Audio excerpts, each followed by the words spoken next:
السلام عليكم ورحمة الله وبركاته. ازيكم يا حبايبي؟ عاملين ايه؟ يا رب تكونوا بخير وبأفضل حال يا رب. قبل ما نبدأ الفيديو اذكروا الله وصلوا على الرسول.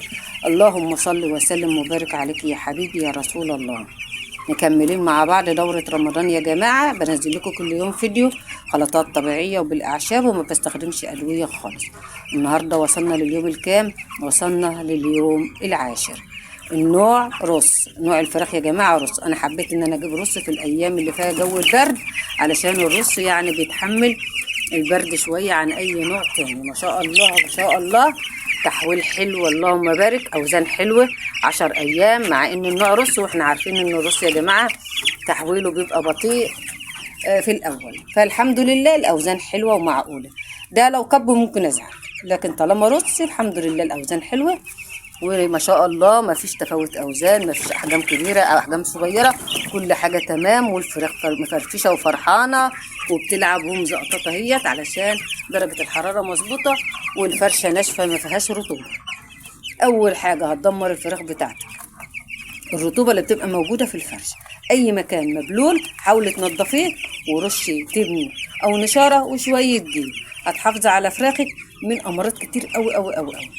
طب احنا هنعمل ايه النهارده؟ هنعمل خلطه حلوه قوي قوي. طبعا انتوا عارفين ان الدنيا برد وعاوزين نحمي فراخنا من البرد، وفي نفس الوقت عاوزين نرفع الوزن، وعاوزين نمنع تفاوت الاوزان، وعاوزين نفتح الشهيه ونخلي الفراخ تسحب في العلف ونرفع المناعه بتاعتها. يعني حاجات كتير قوي قوي قوي ان شاء الله هنعملها في الخلطه ديت، هتخلي فراخك تحويلها 100%، وتجيب اوزان معاكي عاليه جدا جدا جدا، وان شاء الله توصل معاكي 3 كيلو على 35 يوم ان شاء الله. ان شاء الله الرز يا جماعه بعد 25 يوم بيفرح جامد، بيفرح جامد صدقيني. انا ربيته اكتر من كم مره.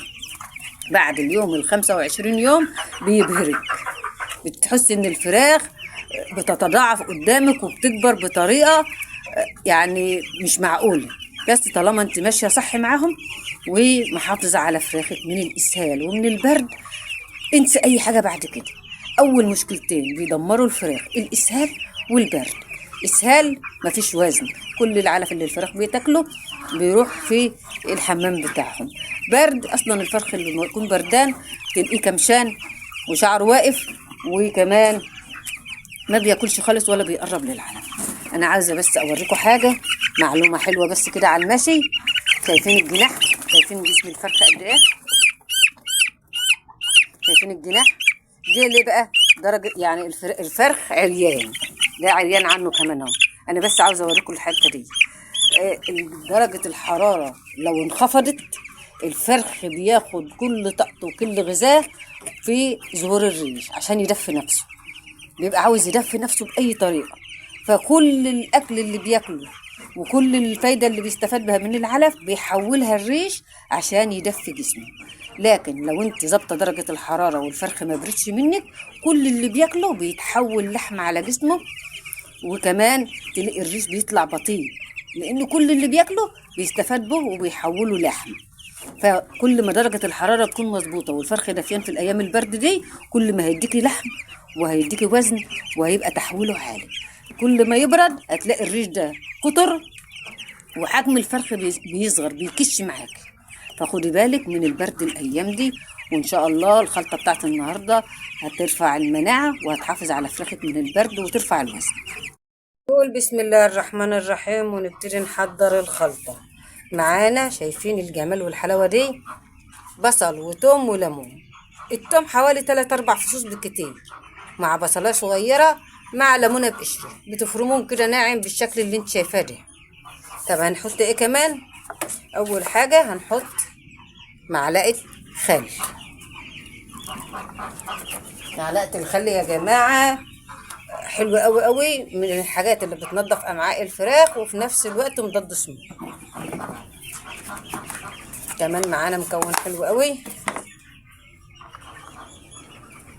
الكركم، هنحط نص معلقه.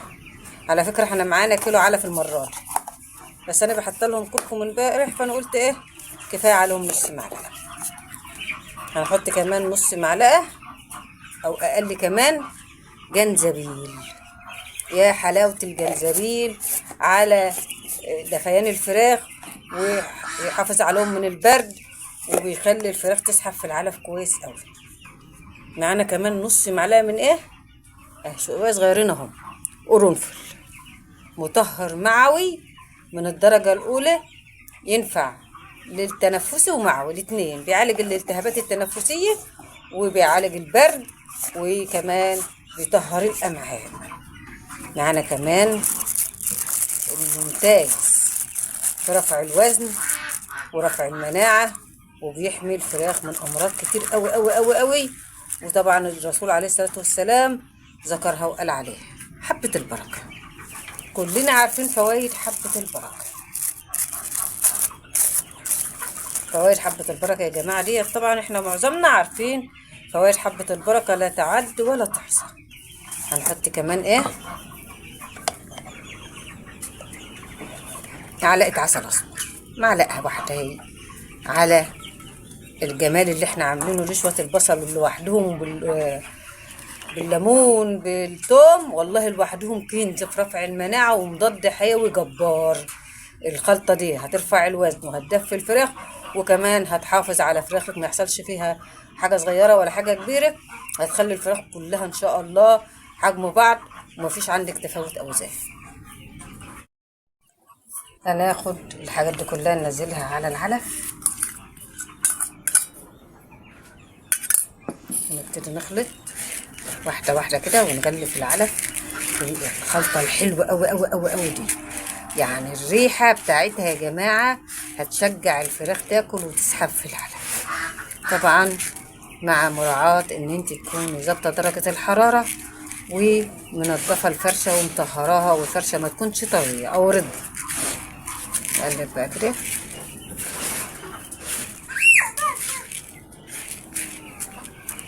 خلطتنا كده بقت جاهزة للفراخ. نبتدي نحط لهم العلافات بقى بتاعتهم، انا حاسه ان هم جعانين دلوقتي. بسم الله ما شاء الله. طبعا غيرنا العلافات يا جماعه للعلافات التانية، حطينا كده كمان واحده اهي، وبرده محافظين على تحت اللمبه خالص. ما شاء الله ما شاء الله، خلطه ممتازه. يعني لو عملتيها يوميا هي ما فيش منها مشكله، بس انا انصحك تعملها يوم ايوه يوم لا.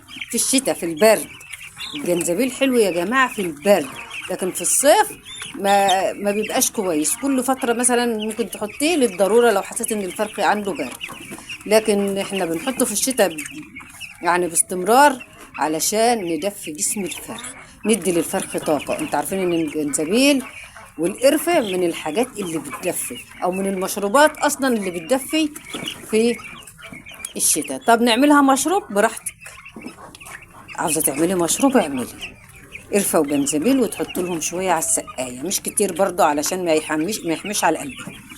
لكن انا بحب احط رشة كده على العلف وخلاص. انا حاطة كمية صغيرة على كل علف.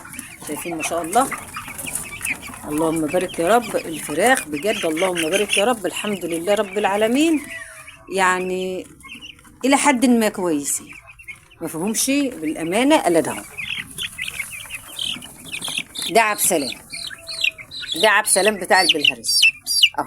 شايفين حتى عنده انتفاخ في المؤخرات، ده عب سلام اللي بتاع البلهارس. ده الفرخ بقى اللي بيجي يقرف ايه الواحد ويعكنن عليه، تلاقيه هو الوحيد الصغير في وسط الفراخ. ايه السبب ما تعرفيش، هو بيبقى يرجع عامة لنوعه او يمكن يكون تعب اول ما جه. فالحمد لله هو فرخ واحد في وسط 35 ما يزعلش. احنا رمينا واحد وده كمان مش مظبوط. احنا كنا جايبين 35 فرخ وشحتين عليهم 3. والله يعني كنت واخدة عليهم 3 هدية او شحاتة، الشحات له نص الدنيا.